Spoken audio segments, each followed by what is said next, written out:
পালা বদলের পর মহিলা সুরক্ষা নিয়ে আপোষ নয়। মহিলা সুরক্ষাকে সবথেকে বেশি গুরুত্ব দেওয়া হচ্ছে এই সরকারে। মুখ্যমন্ত্রীর পরিদর্শনের পরেই শুরু তোড়জোড়। গতকালই আমরা দেখেছি তিনি ওয়াটগঞ্জ থানায় যান এবং তিনি আরও যে সমস্ত থানা পরিদর্শন করেন সেখানে তিনি মহিলা সুরক্ষা নিয়ে যে আপোষ নয় সেটা স্পষ্ট করেন। বুধবার অর্থাৎ গতকাল মহিলা হেল্প ডেস্ক দেখতে সরাসরি তিনি পৌঁছে গেছিলেন থানায়। আর এবার পালা বদলের পর আরও তোড়জোড়। নারী ও শিশু নিগ্রহের অভিযোগে তৎপর তদন্ত কমিশন। অভিযোগ খতিয়ে দেখতে বিশেষ তদন্ত কমিশন গঠন।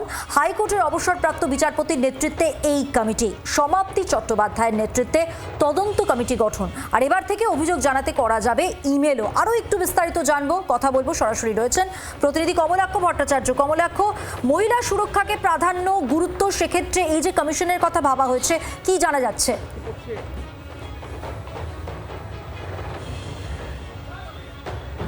দেখো, গতকাল থেকেই কমিশন কাজ করা শুরু করেছে। ইতিমধ্যেই রাজ্য সরকারের তরফ থেকে বিশেষ করে মুখ্যমন্ত্রী খুব স্পষ্ট করেছেন যে মহিলাদের সুরক্ষা বা মহিলা নিরাপত্তায় কিন্তু মহিলাদের বিরুদ্ধে কোনো অপরাধ ঘটলে সেক্ষেত্রে রাজ্য সরকার জিরো টলারেন্স নীতি নেবে এবং সেই নির্দেশ প্রতিটি থানায় থানায় একেবারে নিচু তলার পুলিশ কর্মীদের মধ্যেও কিন্তু সেই বার্তা ইতিমধ্যেই পৌঁছে গিয়েছে নবান্নের তরফ থেকে বা স্বরাষ্ট্র দপ্তরের তরফ থেকে। পুলিশ মন্ত্রী হিসেবে শুভেন্দু অধিকারীকে আমরা দেখেছি গতকাল তিনি একাধিক থানায় ভিজিট করেছেন এবং সারপ্রাইজ ভিজিট ছিল।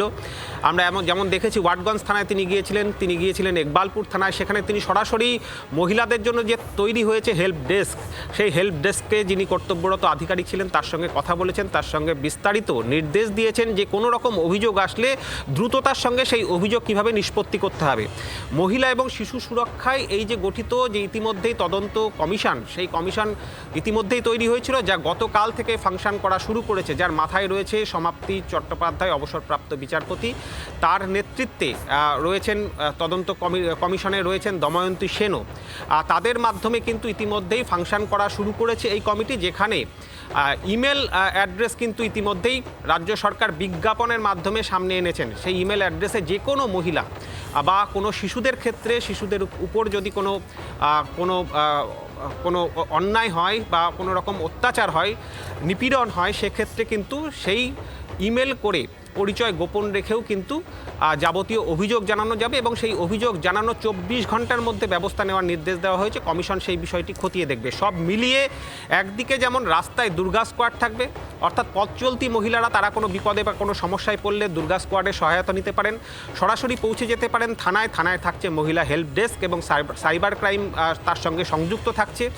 মহিলারা কোনো রকমভাবে সোশ্যাল মিডিয়া বা কোনো রকমভাবে হ্যারাসমেন্টের শিকার হলে তারা কিন্তু সেই সাইবার সেলে তারা সরাসরি সেখানে যেতে পারবেন এবং তার সঙ্গে সঙ্গে অবশ্যই গত 5 বছর ধরে যে কোনো মহিলা বা যে কোনো শিশুর উপরে ঘটে চলা কোনো নির্যাতনের ঘটনা ঘটলে তারা কিন্তু এই কমিশনে ইমেল করে তাদের অভিযোগ জানাতে পারবেন। ধন্যবাদ কমলাক্ষ।